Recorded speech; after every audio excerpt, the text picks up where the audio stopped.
आदरणीय बंधुओं, माताओं व मेरी प्यारी बहनों, राधे राधे। आप सभी का हमारे YouTube चैनल जीवन की धारा पर बहुत बहुत स्वागत है।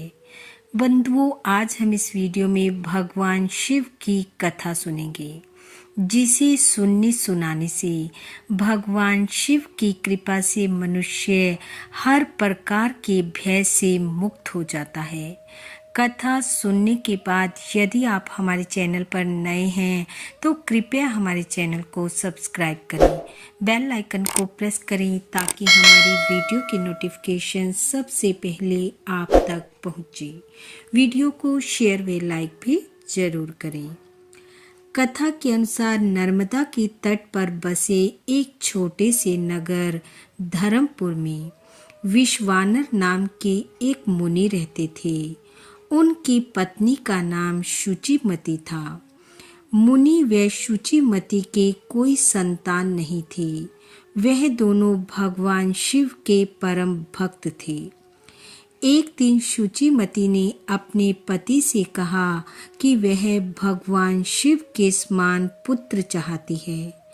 पत्नी की इच्छा पूर्ति व संतान की चाह को लेकर मुनि विश्वानर भगवान शिव की आराधना व तपस्या हेतु काशी आ गए। वहां मुनि ने भगवान शिव की वीरेश लिंग की आराधना की और कठोर तप किया। उनकी तपस्या से भगवान शिव प्रसन्न हुए। एक दिन मुनि को वीरेश लिंग के मध्य में एक बालक दिखाई दिया। मुनि ने बाल रूपधारी शिव की पूजा की और अपनी इच्छा प्रकट की। तब भगवान शिव ने शुचिमती के गर्भ से इसी बालक के रूप में अवतार लेने का वरदान दिया। मुनि विश्वानर वरदान पाकर घर लौटे।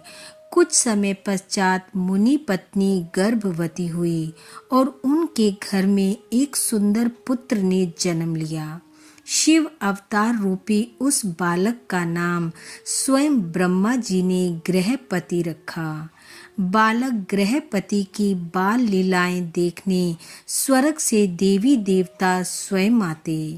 एक बार नारद जी बालक गृहपति के दर्शन हेतु आए।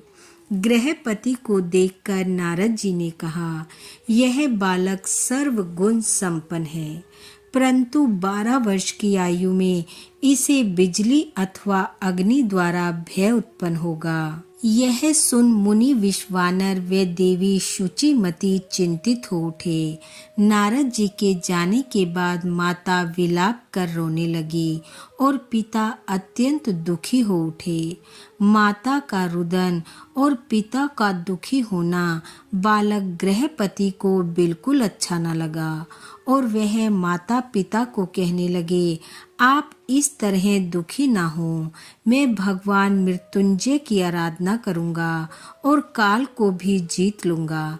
आप निश्चिंत रहिए। ऐसा कह बालक गृहपति काशी के लिए निकल पड़े। काशी पहुंच बालक ने भगवान विश्वनाथ के दर्शन किए और फिर शिवलिंग की स्थापना कर बालक भगवान शिव की तपस्या करने लगा। बालक की आराधना व तपस्या से प्रसन्न हो देवराज इंद्र प्रकट हुए और बालक गृहपति को वरदान मांगने को कहा। इंद्रदेव को उत्तर देते हुए गृहपति ने कहा, मैं भगवान शिव का उपासक हूँ और मैं केवल भगवान शिव से ही वरदान चाहता हूँ, किसी और से नहीं। गृहपति के वचन सुनकर इंद्रदेव ने कहा, ऐसा क्या है शिव में जो मुझ में नहीं, और शिव तुम्हें ऐसा क्या दे सकते हैं जो मैं नहीं दे सकता। गृहपति ने कहा, मैं आपसे वर याचना नहीं करूँगा, मेरे वरदायक केवल भगवान शिव हैं। यह सुनकर इंद्रदेव क्रोधित हो उठे और गृहपति पर प्रहार करना चाहा, लेकिन बालक गृहपति तनिक भी भयभीत नहीं हुआ। बालक की निडरता और दृढ़ शिव भक्ति देख प्रकाशित हो भगवान शिव अपने वास्तविक रूप में प्रकट हो गए और कहा, हे पुत्र, इंद्र रूप में मैं तुम्हारी परीक्षा लेने आया था। मैं ही तुम्हारा आराध्य शिव हूँ। तुम अपनी परीक्षा में सफल रहे हो। मैं तुम पर अति प्रसन्न हूँ।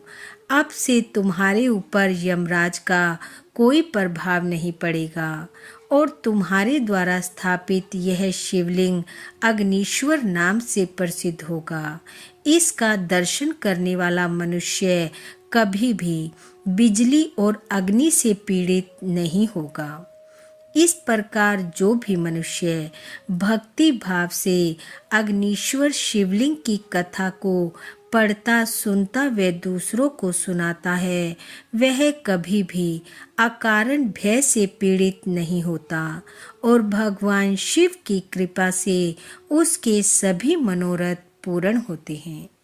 बोलो भगवान महादेव की जय। बंधु, भगवान शिव की कृपा आप व आपके परिवार पर सदैव बनी रहे। आपका घर आंगन खुशियों से महकता रहे।